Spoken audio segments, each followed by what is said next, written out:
Hello, welcome to your favorite bookish podcast, Fully Booked and Caffeinated. I'm Kelsey. And I'm Heather. And today we will be discussing and reviewing Heated Rivalry by Rachel Reid. As usual, let's talk about our fuel for this discussion. What are you drinking, Heather? I have some water next to me now because, it's 7:30 at night. I can't drink a coffee. But this morning I went to Starbucks and it was like, do you sometimes get those messages on the Starbucks app? They're like, oh, try this off like the secret menu or whatever. Mm-hmm. And one of them today was like, you should add white chocolate mocha to your brown sugar shaken espresso. So I did. Oh. Mm-hmm. Was that delicious? Yeah, I wish I did the brown sugar cold foam though instead of the vanilla sweet cold foam. That's what it said to do. I think it would have been better with the brown sugar. But no, it wasn't. It was pretty good. That does sound good. Mm-hmm. I do love that brown sugar shaken espresso. Well, this weekend I had to go to Dunkin' even though... Oh, I went to Dunkin' and I was like, I can't bet on their coffee, Mm-hmm. So I got a latte and the latte was good. It had... Even like the espresso didn't taste strong enough to me. I don't know. I think I'm just like used to drinking Starbucks or Nespresso, which is obviously much stronger, but I had to go there so I could get a brownie batter donut before they're all gone, which, it's the 16th today, so they're probably all gone. They're probably all gone. Yeah. So I was able to get one more before the cutoff, and that was the highlight, not my coffee. I love that for you. We love the best brownie batter donut. The best part of February. All right, well, cheers. Cheers. Okay, so Rachel Reid, whose real name is Rachel Goguin. I don't know. I didn't do a pronunciation because we're talking about Rachel Reid, okay? So she lives in Nova Scotia, and according to her bio, she has 2 boring degrees and 2 interesting kids. In August 2023, Rachel was diagnosed with Parkinson's disease, which is a chronic neurological disorder that has no cure. Mm-hmm. And so obviously it was, earth-shattering news. And then literally 4 days after she got this diagnosis, she checked her Instagram DMs and she had a message from Jacob Tierney inquiring about her 2019 novel, Heated Rivalry. So they scheduled a Zoom call for the very next day, and Tierney explained his vision for the TV series. And according to Rachel, it was exactly the show that everybody's seeing. Like from his initial pitch, very little change to the execution, which, is pretty unusual for adaptations. Yeah.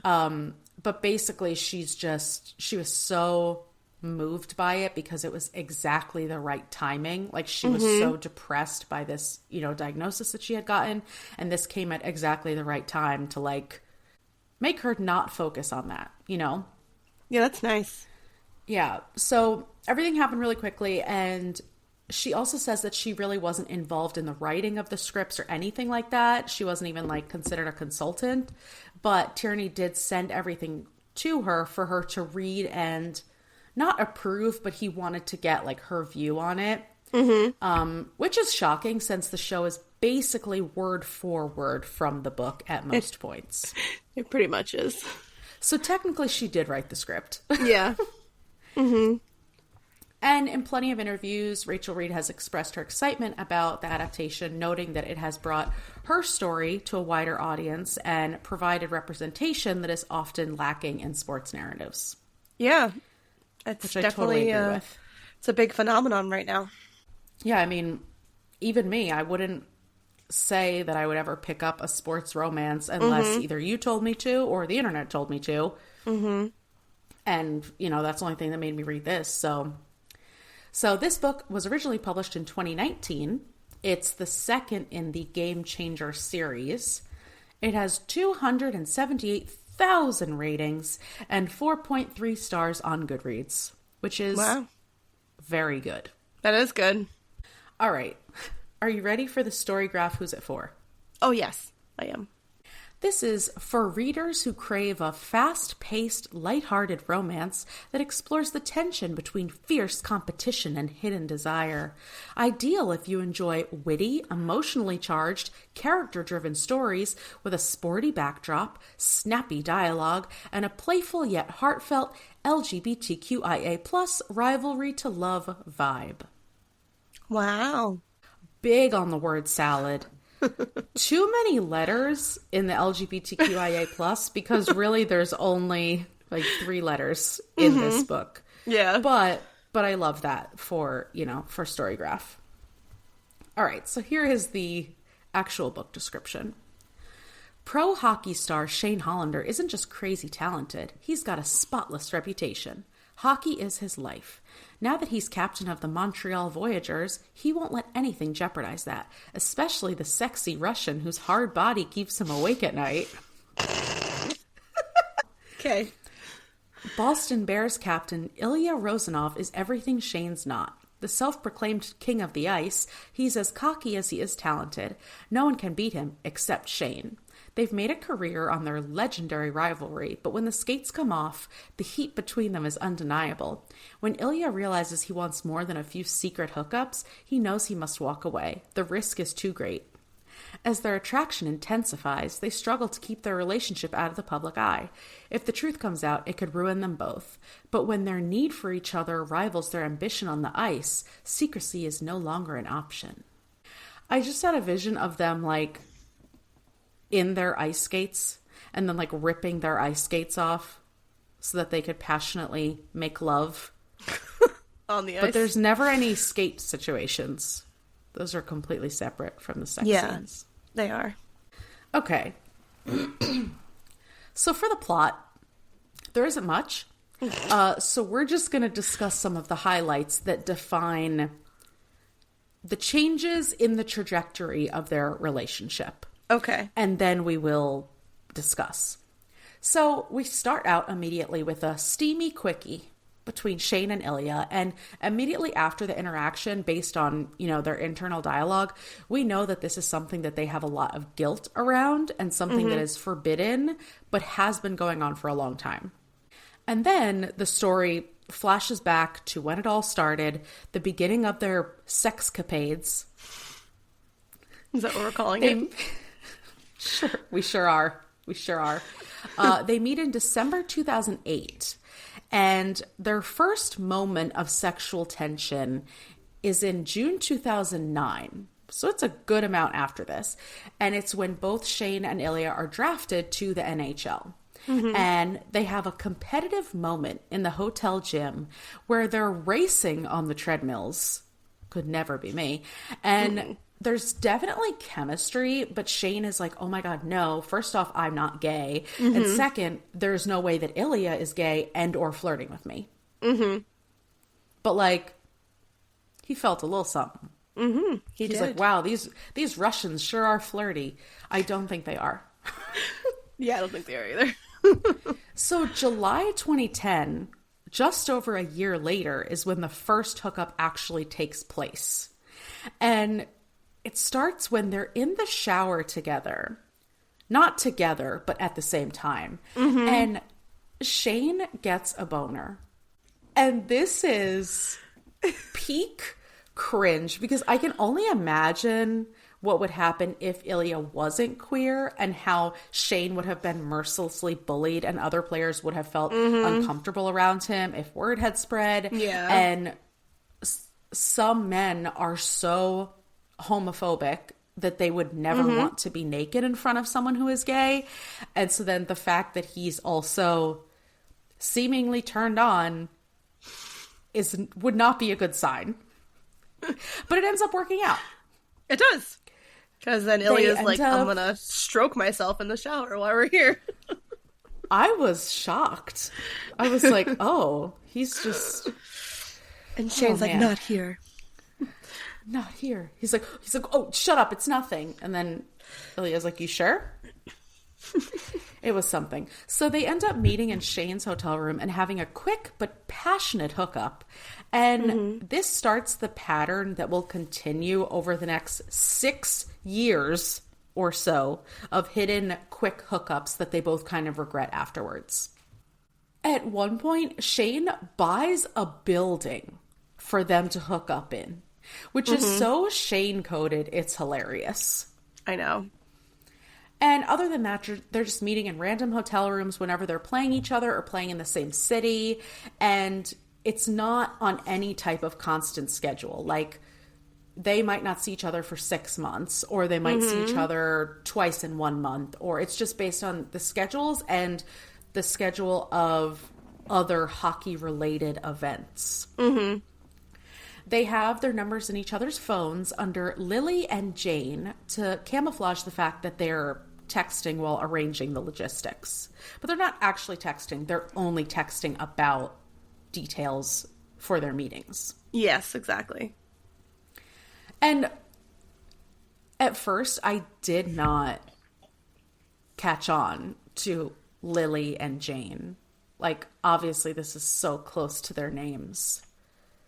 Oh, It just, yeah. it baffled me. Yeah, So, I didn't catch that either until you just said that. yeah, I'm like Jane and Shane and then Lily and Ilya. Yes, it makes perfect sense. Yeah, it makes sense. So the next monumental hookup is in 2014 when they're in Las Vegas and Ilya wins the MVP award. And this is also shortly after he's won the Stanley Cup. And invites Shane over for a hookup in the hotel. And this is different than any other time in the past. Ilya is really pushing the control narrative.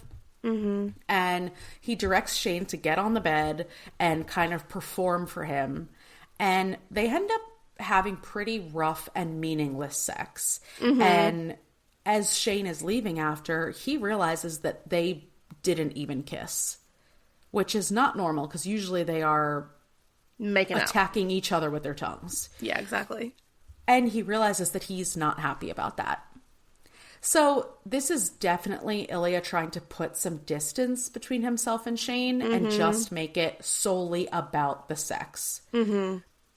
Which, you know, we all know is not going to work. So 2 years later, literally 2 years later, this baffles me, the timeline of this goddamn book. So there's a hookup in Ilya's penthouse, and afterwards, Ilya asks Shane to stay over, which is a completely new thing for them. They've never stayed together after hooking up. Like, usually they get out of there pretty quick. And Shane is freaking out and overanalyzing, but Ilya acts cool as a cucumber. So Shane is like, okay, I'm totally just overthinking this. He just wants to, like, keep fucking, which, like, is also true. But Ilya's like, so you want a tuna melt? And he makes them tuna melts, which I literally texted you while I was reading this. And I was like, the fact that then directly after the tuna melts, the plates are still there. This whole place smells like tuna. Okay. Your breath smells like tuna. Everyone smells like tuna. And they hook up with their tuna breath. And then when Ilya comes, he says, Shane, not Hollander, but Shane. And Shane whispers back, Ilya. And, this is not good. Yes. So Shane rushes the fuck out of there. And, like, so obviously making up an excuse. He's like, oh, I forgot I have a team meeting. And Ilya's like, you forgot you have a team meeting? Like, obviously Shane is a Virgo. He would never forget such a thing. No, absolutely not. But it's just such a monumental thing because this is the first time that he's even referred to Shane by his first name, let alone during sex. Yeah, this is like the first real intimate moment between them. And even, like, I'm not going to get into the graphicness of these sex scenes, but even this scene of them together is so much more intimate. Like, they're sitting on the couch, not cuddling, but, like, sitting near each other, talking about hockey, just, like, kind of bullshitting, which they never normally do. Yeah, it's like a domestic relationship, like what 100%. You do normally. And then when they actually, like, get into the act, they're very close. There's no, like, roughness. It is all very intimate. And then this is, like, the climax, literally. And Shane is, like, panicking because he's like, this is getting too real. I know that I have feelings. I don't know what the hell Ilya is feeling because he doesn't show any of his emotions. Yeah, but like this was obviously a change. Like too much happened in this one interaction. So shortly after this, Shane meets Rose at a party, and Rose is a big name actress. So paparazzi photos start coming out of the two of them, which of course Ilya isn't happy about, but he refuses to admit why he's not happy about it. And he basically says it's probably because he doesn't want some famous actress playing with his favorite toy. Okay, Ilya. Okay. But anyway, Rose seems to really like Shane, even though they don't have much in common. But after a while, she decides that they have to talk because something isn't clicking with their relationship. And we know that their sex life is not great. Yeah. So they go out to eat, and Rose basically says to Shane, "Are you gay?" And he's like, "What? No. Oh my God, what? No, of course not. Absolutely not." But they have a really good conversation where she's just so gentle with him and talks him through it and gets him to acknowledge that, yeah, sex is different with guys. And yeah, he probably isn't interested in women, and et cetera, et cetera. And they break up, but it's on really, really great terms, and they agree to stay friends. And Rose specifically acknowledges that she is sure that Shane doesn't have anyone to talk to about certain things, and that she'll be there for him no matter what. What did you think of, because I didn't see this coming, like what did you think of the relationship between Rose and Shane and how this kind of played out? I really liked Rose as a character, and it's just such a big deal for Shane because he doesn't really have anyone that he can truly lean on or talk about this dilemma that he has as he's trying to navigate what it means to be either bisexual or gay, and like fully determining, you know, that he is like gay. And I think being able to talk it through with someone who he's close with and values their opinion, it's like a really important part of the book. You know, because I feel like a lot of the times, especially in sports, when men are gay, I'm sure that they have to like hide it. Because people... Yeah, and Rose really is the best person to have this conversation with him because she is so real, and she is good at communicating, and she is so like tender with him and talks him through it. Doesn't like, at first he tries to like, he kind of like clams up, and she's like, no, it's totally fine. Let's like talk about it. And the fact that, you know, she says to him, like, I know that this is really hard for you and that you don't have someone to talk to about this, and that there aren't openly gay people in the NHL. Like, she acknowledges all of that. And I think this was the best person for him to finally say this out loud to. Yeah, because this is literally the first person. It's like his first real safe space. And we come to find out that his real best friend is not a safe space. But anyway. So, okay, I want to pause for a second and discuss Shane and Ilya's home lives, because these are a very big part of the story. Ilya more so than Shane, but it does factor in and shape like their behaviors in every aspect of this book. So there's a quote, when Ilya's watching the like profile they did on Shane, like where they go to his cottage and they interview him, and he's like doing yoga outside, and he's just like such a picture perfect image of, you know, what this celebrity is supposed to be. So the quote is, Shane Hollander was the wholesome, heroic sweetheart, and Ilya was the obnoxious rock star. They were polar opposites, according to any NHL analyst, and therefore destined to clash forever, neatly dividing hockey fans in the process. And it's so true. Like, people, they have this rivalry, which is obvious because they are both talented hockey players and they're both the best of the best, but it's also because of their opposite personalities. Yeah. Like, that factors into how this rivalry has become something so big. So Shane has these amazing parents who are super supportive. They've been there for him no matter what, they're always looking out for his best interest. They show up to almost all of his games. He has a super close relationship with them. And he also has his best friend Hayden, who is a fellow hockey player. And he spends a lot of time with Hayden and his family. And everyone, of course, is always asking Shane why he doesn't have a girlfriend. None of them ask him if he's gay because they are not Rose. And Ilya is quite the opposite. His mother died when he was younger. His dad is a very strict, traditional Russian police officer who basically tells Ilya anytime he loses a hockey game that he's bringing shame to not only his family, but to the entire country of Russia, which is a very, very big responsibility. Yeah. It's a lot It's to a goddamn put on hockey a young game. kid's shoulders. I mean, like, we wonder why men in sports have all these complexes. We'll get to it. So, and his brother Alexei is also a cop who has a gambling problem and basically guilts Ilya into giving him tons of his NHL money because he's the one who's in Russia, quote unquote, taking care of their father, who is now suffering from dementia. And it's really hard for Ilya because he hates his family. Yeah. But he still worries about his dad because he is deteriorating, and he still does feel an obligation to support them because he is making all this money and he doesn't need all this money. So why wouldn't he be giving it to them to help them? And it's just it's a fucked up situation because they expect it. They're not grateful at all for what he gives them. And that would change the whole narrative if they were actually grateful. Yeah, exactly.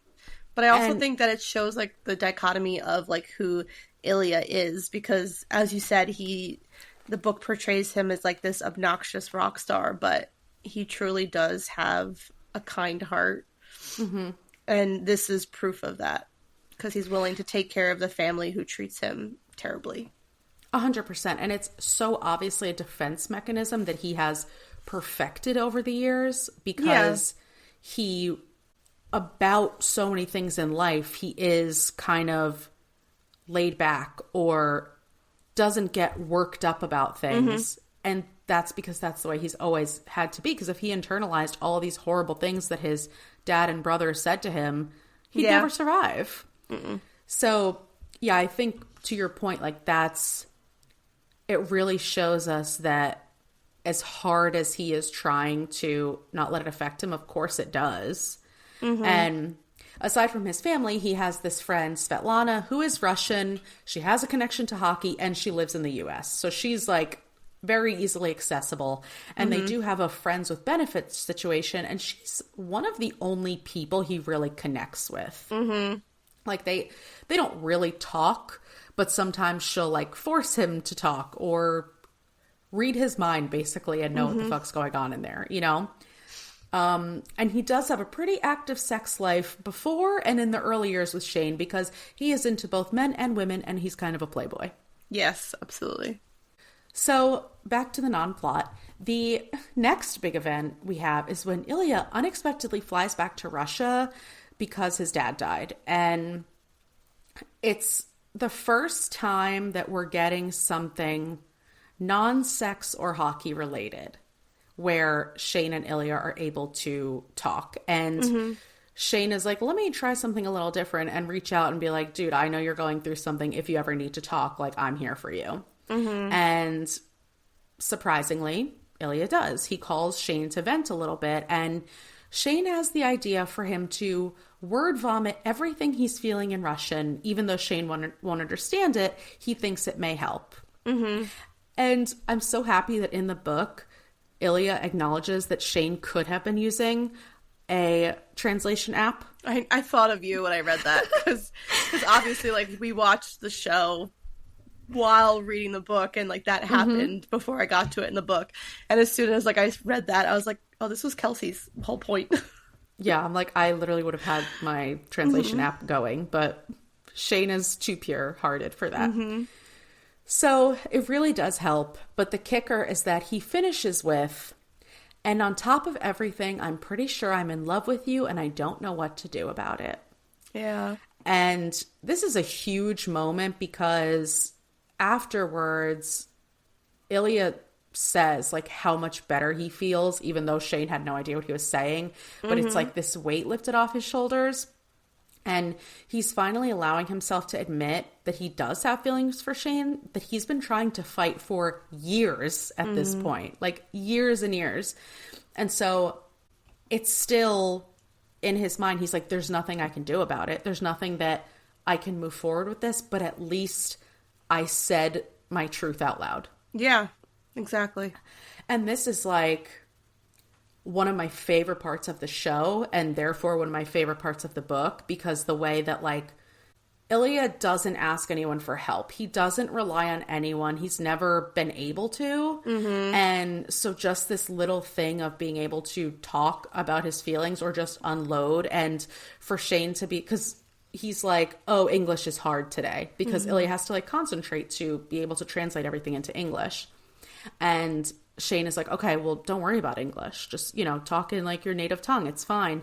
And it's such a big moment for us, the audience, to get to know Ilya and be like, okay, he is finally, the fact that his dad died is like this tether is finally being released. He doesn't have that obligation anymore. He doesn't have that guilt about not being in Russia and not spending time there with his father. And all of a sudden he's kind of able to just like unload all of that. So a little while after this, Shane and Ilya are playing against each other in a hockey game, obviously they're hockey people, and playfully messing with each other, which leads Shane to get distracted and to get taken out by a guy on Ilya's team. And Ilya panics. Not only does he react very obviously in public, but the evidence of this being more than just a fling is building up for both guys in a way that they can't keep ignoring, because these things are happening in their lives and they're getting genuinely worried for the other one. Like between, you know, his dad dying and then Shane getting this possibly career-ending injury. Which it isn't. He just ends up with a broken collarbone, possibly some CTE, but we won't know until, you know, until they can examine his brain. But Ilya then goes to visit him in the hospital, and he kind of, you know, uses the excuse that, oh, it's not that crazy for the captain of the opposing team to go see him. Check on him. Yeah, and Shane is all drugged up, so he's like trying to hold his hand, and he's like, you should come visit me in my cottage, and like, I'm so happy you're here. And it's very cute. It is. And then pretty soon after this, both Shane and Ilya are out of the Stanley Cup running. So they're watching from home, and Scott Hunter, who is another NHL player, not a big deal in the book, big deal in the TV show, but he wins the Stanley Cup, and he's on the TV, and he starts making out with a random fan who is actually his boyfriend. Yeah. And it's the first openly gay hockey player coming out in a very public and very intimate way. Like, he didn't just hold this man's hand and say, this is my boyfriend. They're tonguing each other down. And this is such a huge pivotal moment for Ilya and Shane. Even though it doesn't necessarily change their situation at all, it gives them both courage to feel like things could change, or maybe one day they'll be brave enough to do that, even if it's not with each other. Just the fact of like, there is a possibility that things will change, especially because after this, Scott Hunter gets such an amazing reception and people are so supportive of him. And so it kind of shows Shane and Ilya that it's possible. Yeah, it does. And immediately after it happens, Ilya calls Shane and says, I'm coming to the cottage. Which, like, is crazy because these two have barely had a real conversation. And he's like, I'm going to come to the cottage for 2 weeks. Yeah. Insane. So while they're at the cottage, their relationship quickly changes from rough, quick sex to much more intimate activities. Sitting around the fire, swimming in the lake, they go jet skiing, they're cooking dinner together. And we finally get the culmination of the relationship when, in the throes of passion, Ilya says, "I love you," to Shane. And Shane responds with, "Holy shit," before then reciprocating with, "I love you." And then in the rest of the novel, they say, "I love you" approximately 1 gazillion times. Yeah. But that's fine. It's a romance novel. I get it. So now that they've admitted their love for each other, they actually need to plan for how they can be together. Yeah. They've been hiding their feelings for so long, and I totally understand this feeling. Like, even though they've gone so long avoiding their feelings, now that they're finally acknowledging them, they can't imagine pretending for another second. Mm-hmm. So their plan is for Ilya to start playing for a Canadian team when his contract with Boston is up. And then they'll soft launch their friendship and let people know that they are starting a charity together, which will be a hockey camp for kids where the proceeds go to helping mental health, especially depression and suicide, to honor Ilya's mom, Irina, who killed herself when he was only 12. Mm-hmm. And this is... Obviously, it's one of the very, intimate moments at the cottage when Ilya finally tells Shane what happened to his mom. And, he was never allowed to talk about her before. He was never allowed to acknowledge her death, any of this stuff. So the fact that, of course, that's at top of Shane's mind to be like, well, we have to do something to honor your mom. Yeah. And it just shows how sweet of a person Shane is. Mm-hmm. And how much he loves people in his life. So they're getting closer on their little cottage retreat and loving their freedom when one day they're making out and Shane's dad walks in and sees them, which I obviously knew was going to happen. Yeah. And I'm so happy it was only kissing because I feared that he would walk in on a blowjob or something. Because these two are constantly sucking each other's dicks. Yeah, they are.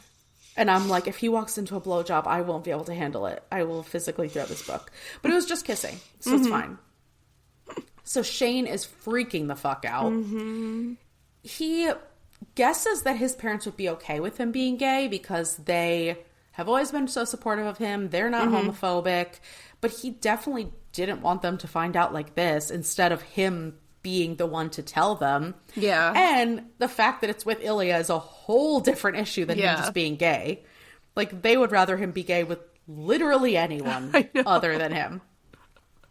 So they head over to his parents' house and confess to the whole thing, how long it's been happening, that they're in love, that they have plans to have a future together, all of it. And the parents are shocked, understandably. And this is definitely, I think, the best part of the book because you have so many moments in this conversation, like intimate moments where Shane and Ilya are supporting each other and backing each other up, and just the fact that, like, Ilya's there for him. It's just, like, it's very well done. Mm-hmm. And Shane's mom is a huge hockey fan, more so than both the boys combined. And one of her first thoughts when she finds out how long it's been going on is asking Shane if he ever let Ilya win. And both of the guys are like, hell no. Ilya's like, why would he have to let me win? I win all the time. Like, it's so funny. And my favorite part of the interaction is when Shane starts having a panic attack because it's all too much. Mm-hmm. And he feels so relieved that his parents are taking it well, but then he knows that, like, okay, this is just the beginning of what's going to be a crazy future. Mm-hmm. And Ilya talks him down and, you know, tells him, like, you're fine, your family's here, your parents love you, I'm your boyfriend, like, I love you. And Shane's mom says to his dad, since their rookie season, I can't believe it. And the dad responds and says, looking at them now, I kind of can. Mm-hmm. So sweet. It was. And then in the epilogue, we get the night of the unveiling of the charity, and we find out that Ilya has signed with Ottawa. Shane has come out to his teammates, but the only one who knows specifically about Ilya is his best friend Hayden, who is a real jackass about it. Like, so unsupportive. I But know. whatever. I mean, they do have to stop, like, making out in front of him, but... But we see that Shane and Ilya are closer than ever. They have a system that works for them, and they're determined to keep working towards the life that they want together. Yeah. Mm-hmm. And that's the end. There wasn't much about hockey. Are all sports romances like this? No. Like, they could have been playing any sport, and I wouldn't have noticed the difference. Yeah, I feel like the other ones I've read, there's at least a little bit more going on sports-wise. I feel like there should at least be, like, a happy medium. Mm-hmm. Because I don't want it to be an overload of sports. Like, remember we read that one book about snowboarding, and they just went on and on about snowboarding and the tricks and I was like, okay.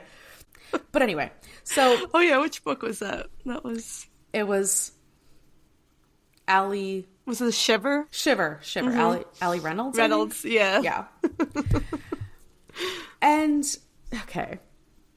I do realize what I was getting into because I picked a queer romance. I knew there would be gay sex. I love gay sex. I'm a gay.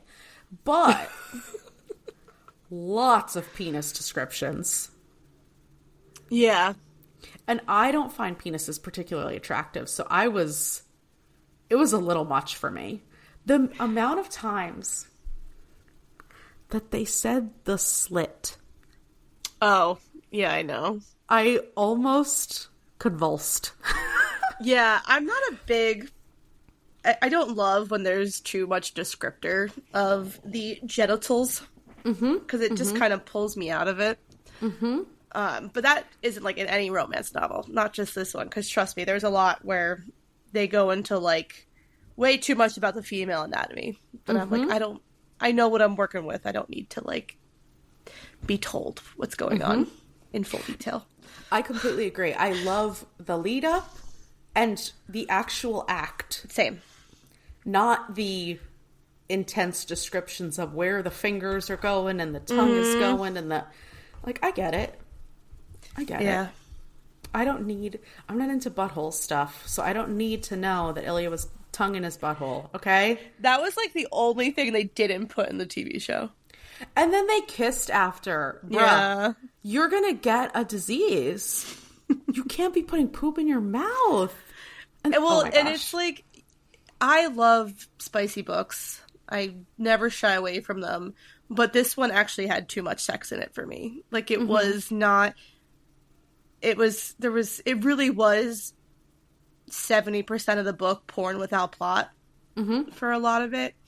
And, you know, once we finally got to the shift in Ilya, then I think the book got progressively better and had more of a point. But this was really just like a story about two guys hooking up.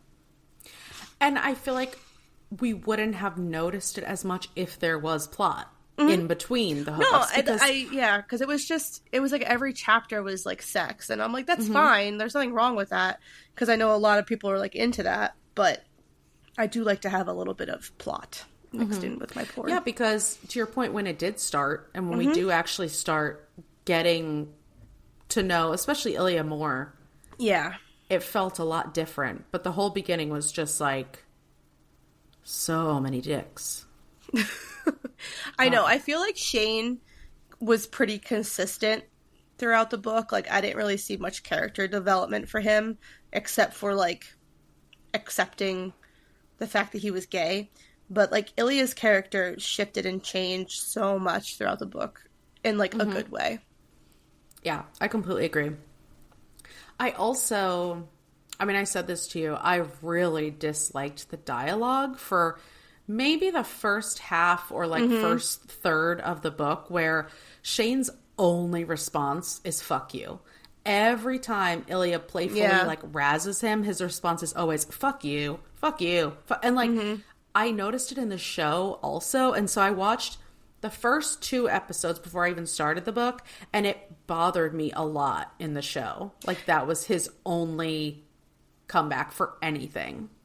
Yeah, I also did not like the first 2 episodes, and I watched the entire series before I started the book as well, and I was worried and I also couldn't understand the hype of the show when I got through the first two.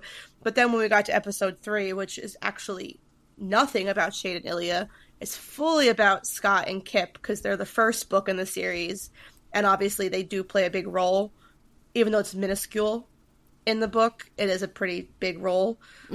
Like, once that episode happened, I was like, I am so emotionally invested more in Scott and, in Scott and Kip than I am Ilya and Shane. But that episode finally, I think, jump-started the series into, like, what makes it so good. Because those last 4 episodes were phenomenal. Yeah. The first 2, but also it was like that in the book, too. I kind of, like, it dragged on in the book as well. And I didn't love that either. Yeah, I completely agree. I just felt like it was so unimaginative. Like, I get what she was going for, that Shane was kind of just, like, put off by how aggressively bullying Ilya was, but there are other ways to say fuck you, you know? Like, give us some variety. I know, and I think it's just, but it seems on brand with who he is as a person as well, because I don't want to say he's, like, sheltered, but he kind of does come across as, like, this goody two-shoes. I mean, he's boring. Well, yeah, he's very vanilla. Like, he doesn't really have any razzmatazz. He's just, like, very much, yes sir, yes ma'am kind of, like, scenario. So I'm not remotely surprised that he can't come back with anything other than fuck you. And also they're, like, 19, 20 years old. What do they really have in their repertoire of comebacks? At that age. Speaking of, in one of the interviews, Rachel Reid was talking about how seeing the show helped her to visualize Shane and Ilya as younger people, because when you're reading a romance or you're reading, about all these sex scenes, you automatically think that these are, like, these older, established, like, dudes, but really they're basically kids and they're exploring their identity together, So yeah, that really bothered me at the beginning in the show and the book, but it definitely, as they got more comfortable, the dialogue got better, and I agree, I didn't see the hype for the book or the TV show at the very beginning. But then it picked up. No, it did. Right. It garnered, like, the attention it got. I understand it. Yeah, and I don't want to harp on the TV show because that's not what we're talking about, but they grew on me as actors the same way that they grew on me in the book. I second that.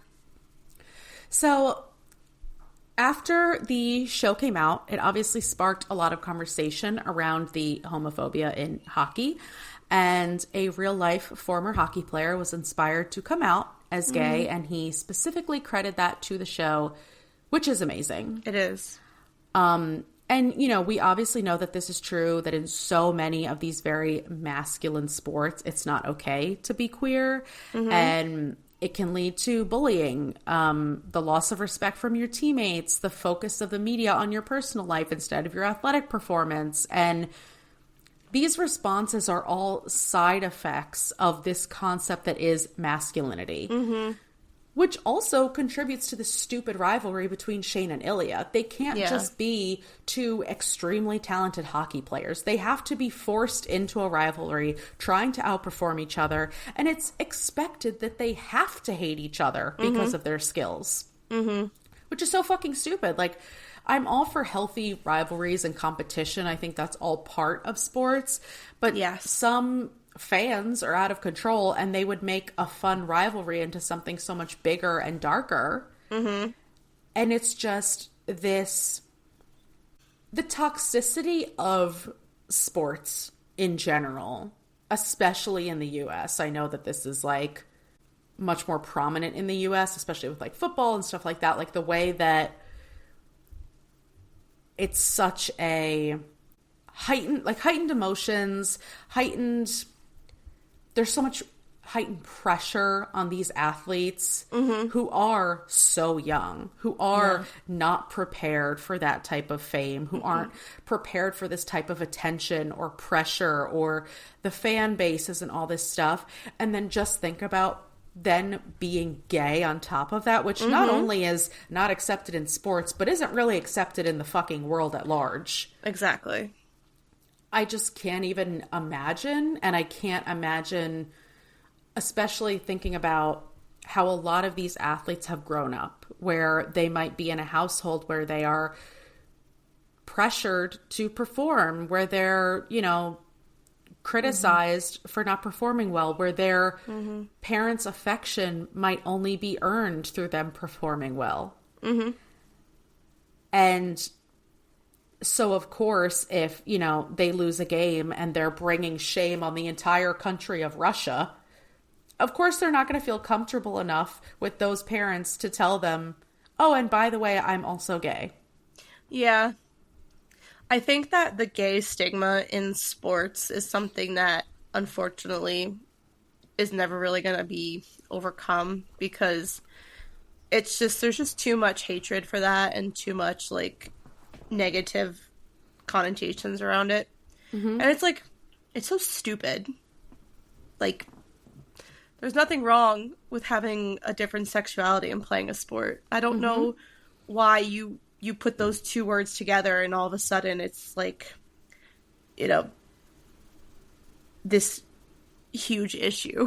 And it's especially, I mean, it's because all of these sports are centered around masculinity, of course. And but like, why does masculinity, like, why is there this thing that if you're gay, you're no longer masculine? Like, exactly.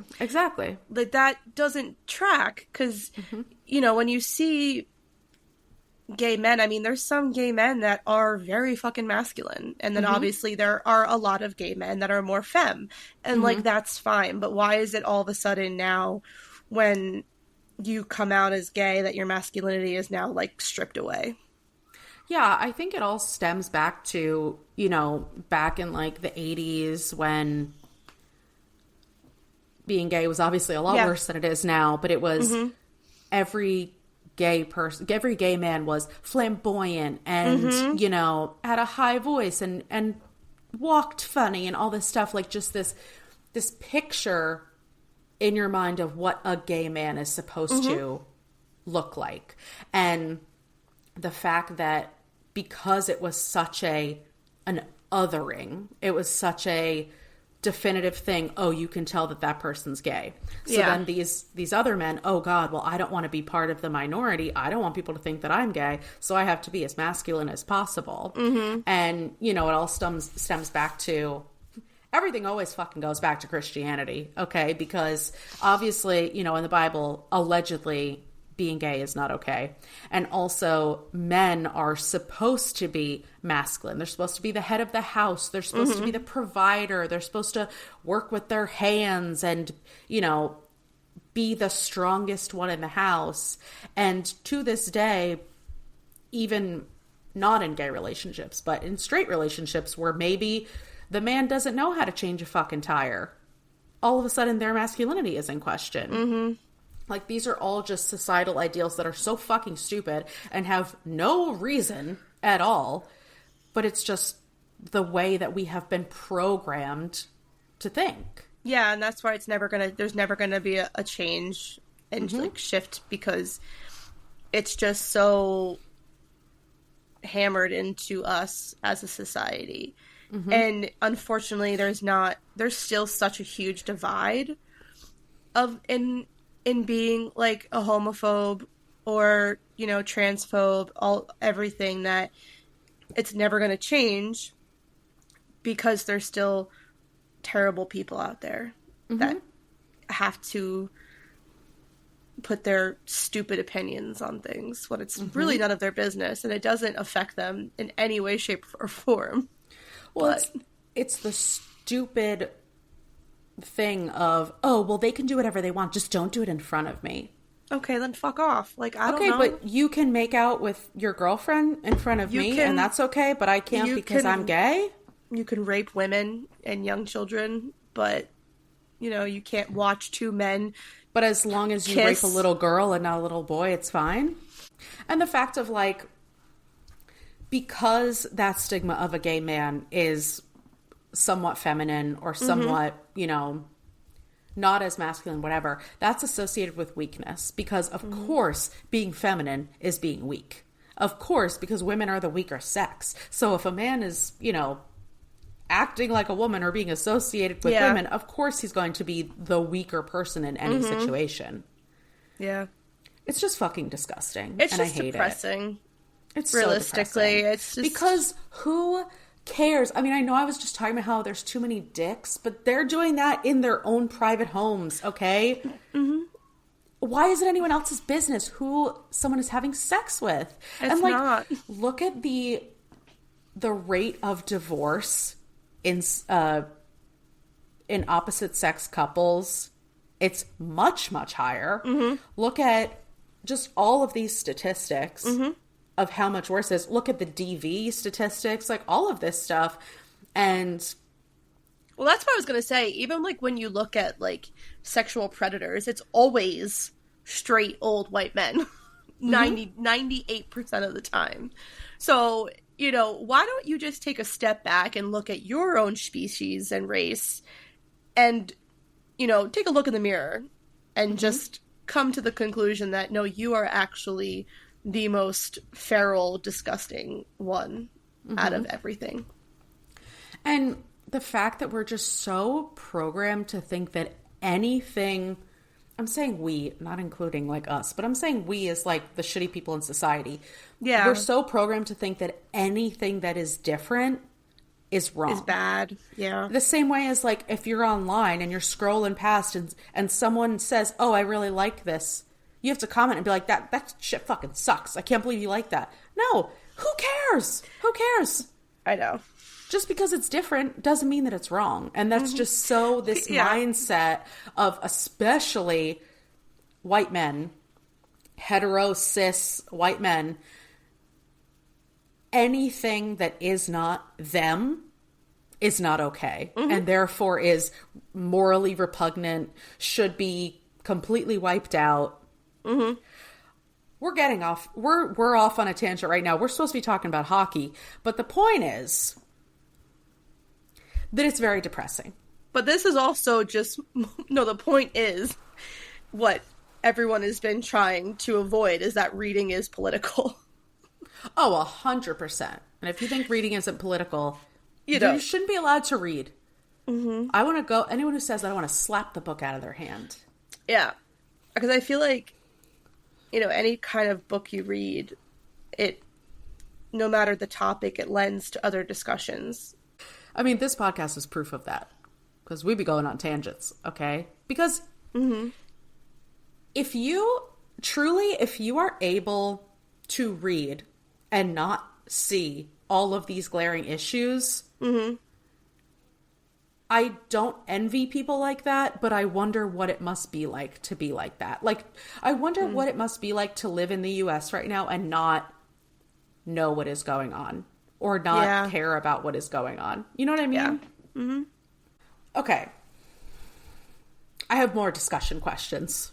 Let's see where this goes. Okay, so there's also this idea in Ilya and Shane's sexual encounters that mimics how a lot of people feel sexually, not just gay men, but that they want something sexually that they wouldn't necessarily want in everyday life. So, although Ilya is a leader and kind of bossy in real life and in sex, he definitely comes off as more like go with the flow in real life, but during sex, he's the dominant one overall. Yeah. Whereas Shane has always been a little insecure about his stature or his prettiness or his inability to grow facial hair. But during sex, he loves to be told what to do. He's eager to please and eager to take a submissive role, which isn't like his hockey life where he's the captain and the leader. And he also is okay with being less than perfect at something. And so his drive to be better translates from hockey to blowjobs. He just wants to do it right, and he's going to keep trying until he does. He's a perfectionist. And we were actually just talking about this at the Super Bowl party because we were talking about how women reading romance books and if those dark romance characters are what they actually want. And it's complicated, right? Like, I used the example of, I hate to be told what to do, but sexually, that can be a different story. And I think it's really about the safety when you trust the person you're being intimate with, or you have the comfort to ask for what you want, or the freedom to feel like you can take what you want. And then knowing that, okay, when I leave this bedroom, I'm still going to be the strong, independent woman that I am. And that's okay that I'm a different person sexually. Yeah, I think that that's very true. Like, we as humans are multifaceted in so many different aspects of life. So I think when you bring in the sex proponent, it gives you the opportunity to indulge in like fantasies and put yourself in scenarios that you wouldn't typically be in, nor do you want to be in. But for those 15-20 minutes that you're in the bedroom, you can be whoever you want to be with no judgment or restrictions. And it's healthy, you know, and it gives you the opportunity to just kind of get that out of your system in a sense. So yeah, and I think to that point, that's why reading is so much like that. Like, that's why we read dark romances where there's like rape and, you know, domination and all this stuff. It's because at the end of the day, you know that book is going to end. You know that it's okay for you to be turned on by this book and to close the book up and not want that in real life. Yeah. I just think it's, you know, that's why, like, I kind of am so happy that romance has had this crazy upward trajectory these past few years. Because people would be so judgmental if you were like, I'm reading a romance. And it's like, what do you mean? Like, why are you reading smut? Like, that's gross. But now it's like, everyone is reading smut. Everyone and your grandma is reading Heated Rivalry. Like, you know what I mean? And it's like, and then they're liking it. And there's nothing wrong with that. You know, that's like, for me, you know, I am fully straight, but I have no issue reading about gay relationships. Doesn't bother me. You know? And it's just like, you can be whoever you want to be and like what you like, and that's fine. 100%. It's fine. Yeah. You know, like, there's just so many different books out there, and you're not required to read what you are in real life. It gives you the chance to escape into many different worlds. Yes, that's exactly what I was going to say. That's that escapism that we always talk about. That is what reading is about. Yes, we still talk about all of these huge, you know, glaring issues that are in here. We're still talking about masculinity and queerness and all this stuff. But at the end of the day, a book is still about escapism and being able to forget about what's going on in the real world for just a little while. Yeah. Okay. So I want to talk about queer representation in the book space because I don't want to single out Rachel Reid because I do feel for her that people are speculating about her sexuality because she is writing about queer characters and people are kind of trying to force her out of the closet and speculating about her sexual identity, her husband's sexual identity, because they want this validation that she's allowed to be writing books like this. So I'm not trying to focus on her because I don't support trying to force someone out of the closet, but I'm more so bringing this up just for us to discuss it because we talk very critically about men writing women, right? Yes. And I think that criticism still exists when you're writing queer characters. And the reason I think it matters is because of the capitalism aspect. So she is ultimately profiting off of the backs of queer people. But is she also facing those obstacles that queer people face? You know what I mean? Yes. And it's like, even in the past, we've talked about like the whole controversy with TJ Klune and how his book was inspired by like Indigenous people. And it's like, okay, so you're making money off Indigenous people when you don't have to go through the same hardships that Indigenous people do. Yeah. And so I think that's where it gets kind of icky. It gets muddy. Yeah, because, like, I don't think that she should have to talk about her sexuality at all. I don't think that that's... It's not required. Mm-hmm. But it is... I can see people being upset if she said, no, I'm 100% straight and all of my characters are gay. And I think it is kind of fishy that she doesn't just come out and say it either way. It's completely her prerogative, and that's her decision. But I think there's a reason for that, because I do think people would be upset, because think of how many queer authors there are. No, I agree with that. Who aren't necessarily recognized or getting, and I'm not saying she's going to say, no, don't make a TV show, a extremely popular TV show about my book because I'm not gay. Of course not. But it's just the fact of how many queer creators aren't getting that same type of recognition, that same type of money, fame, whatever. Mm-hmm. And she is. Yeah. It's very much like, I don't know. It's like, it's twofold. Like, it's hard to, I could understand if, like, you're in the queer community and you don't like that someone is profiting off of, your actual life. Mm-hmm. But then I also, like, when I look at it on the other side, I feel like books, as we said, are a way to, like, escape or to create a story or a world that we wished we lived in or wished we experienced, especially in romance specifically.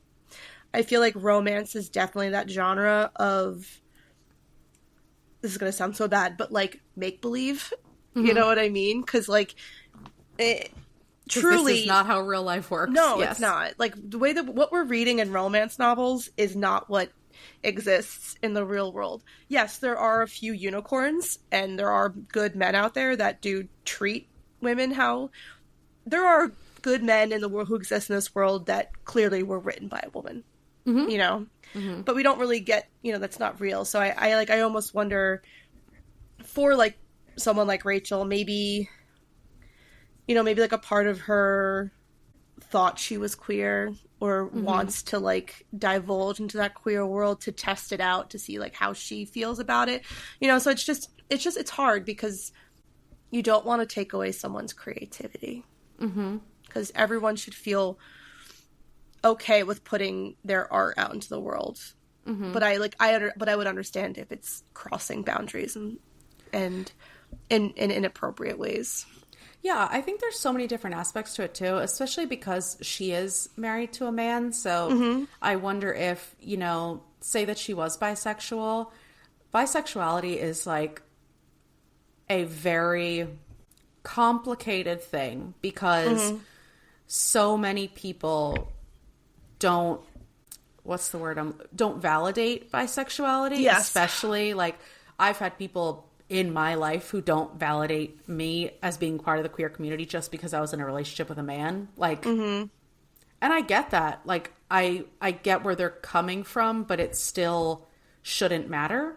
Mm-hmm. Like, why should it matter? Why do I have to be put into a box? It's like, okay, yeah, I'm okay with gay people, but, like, oh God, you're not really gay, and now I don't know how to catalog you because you either have to be gay or straight, and I can't have something in between.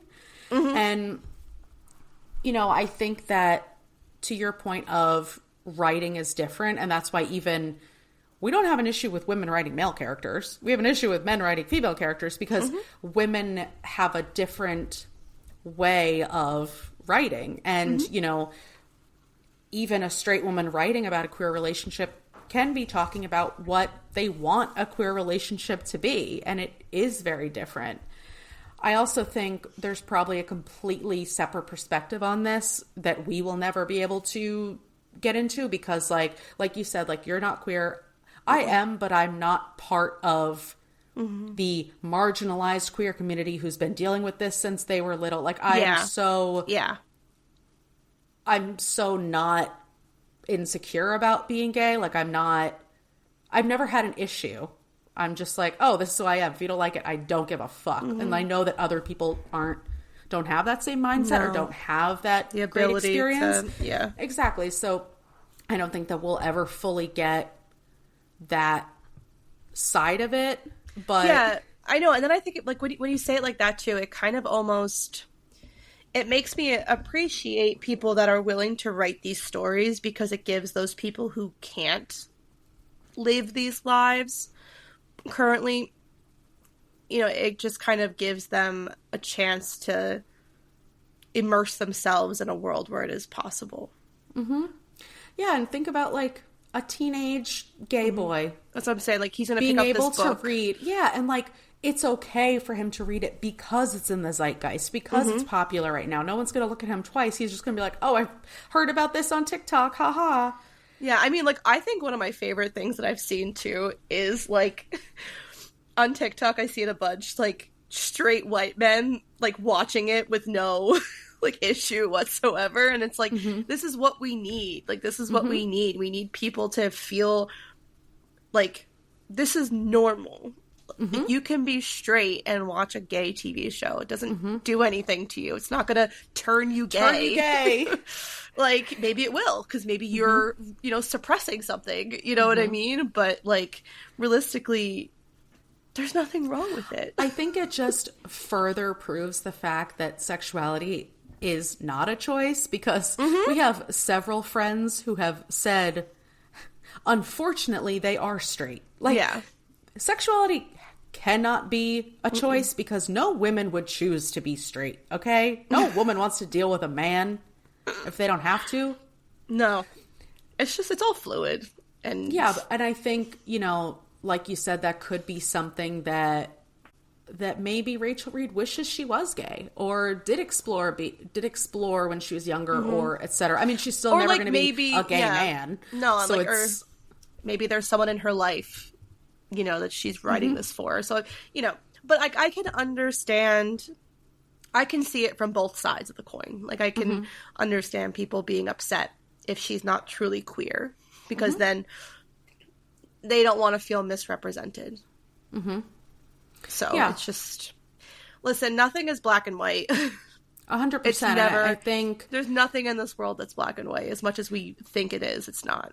And I think this is such a nitpicking thing, because the point is, the bigger picture is that she is right. This is bringing so many more people into romance. So many people who would never turn on a show saying, hey, I got to watch them guys fucking. No, literally. No, it's because it's so popular on TikTok. And right now, especially, it is so mind-blowing that a movie, not even just about queer people, but about queer men, because you know that a lot of straight white men, it's okay if girls are gay, because girls making out is hot, exactly. etc. So the fact that it is a male queer show that is so popular right now, when being gay is so taboo and so under threat and at risk, is incredible. It's a beautiful thing, to be honest. And we need more gay TV shows. And if you're unsure about watching the show after this, because we talked about how much sex there is, don't worry, you never see any dicks. Ever. No, you actually don't. Like, the sex scenes are very tasteful. Like, they're like raunchy but tasteful. No, you know that's what I'm saying. And like, you can feel the intimacy shining through. And I think that that's more important than just like tits and dicks. Tits and dicks.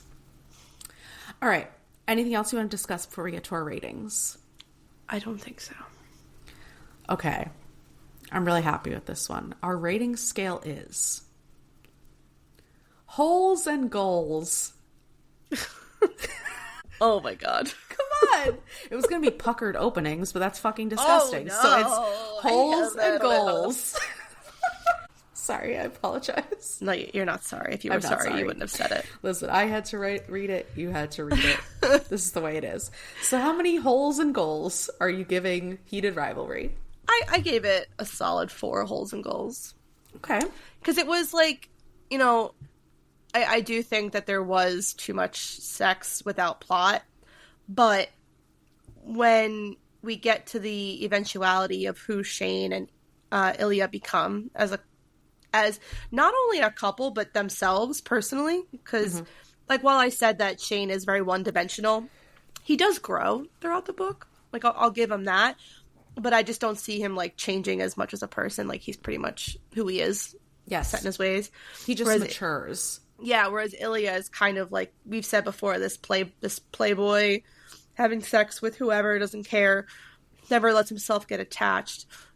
And then when he does get attached, it is to like a man, which I think was surprising to him, but he fully accepts it, like full stop. He's like, all right, I'm here. So I feel like once we get to that 75% point of the book where it's like the cottage on, like that whole part there is like, if we had more of that, this could have very easily been like a 5-star read for me. But there was just not enough of them becoming who they become. Yes. There's not enough, like, it's like it's like funny because I feel like half the time you read romances and you complain because there's too much fluff, and I'm like, I needed more fluff. This book, no, there has to be a fluff. balance. Yeah. So, but it was good. I mean, decent writing, to be honest. It wasn't. Yeah, the writing was pretty good. I liked I liked how some chapters were short, some were long. I think that kind of is. I like when it's like that, and it was. It makes it easier to read that way, I think. Yeah, like it was good. It was a decent sports romance. Yeah, I originally gave it 4, and then I think I'm landing at 3.5 holes and goals. I don't know what half of a hole or a goal is, but like I said, I really didn't like the dialogue at the beginning, and I think the reason that I dropped down to 3.5 is because if I wasn't watching the TV show simultaneously, I don't know if I would have connected to these characters at all. I actually agree with that. I think that if I read the book first and then watched the TV show, I would be in the very similar boat for you. But I feel like because I watched it entirely and then read the book, I was envisioning every scene as it happened because it's literally what was projected onto the screen. So I actually can agree with that. I think that if I had read this with no context of who the characters would be if they were performed in real life, I don't think I would have given it a 4. I think because I had watched the show and I saw the chemistry between, Hudson and Connor, they're as actors together, like they made the show. You saw how it paid off. Whereas in the book, you're just waiting. I do love the ending, and I like the slow burn and the building of the tension, but it just wasn't a perfect story, and I felt like we had to wait too long to get, to your point, their personalities. Like their pivotal moments came very late. Yeah. And I would have loved more of them throughout the whole thing. Agreed. All right. Anything else you want to add? No. All right. Anyone who read this book, please let us know if it has turned you gay, because we're doing conversion research. All right. That's all we have for you today. If you like what you heard, please make sure to follow, subscribe, and rate and review the podcast on whatever platform you're listening on. If you have any book recommendations or questions for us, you can email us at fullybookedcalfpod@gmail.com. Also, be sure to follow us on TikTok and Instagram at fullybookedcalfpod to see our upcoming reads. Thanks for checking us out, and remember, if you need us, we're fully booked. Bye!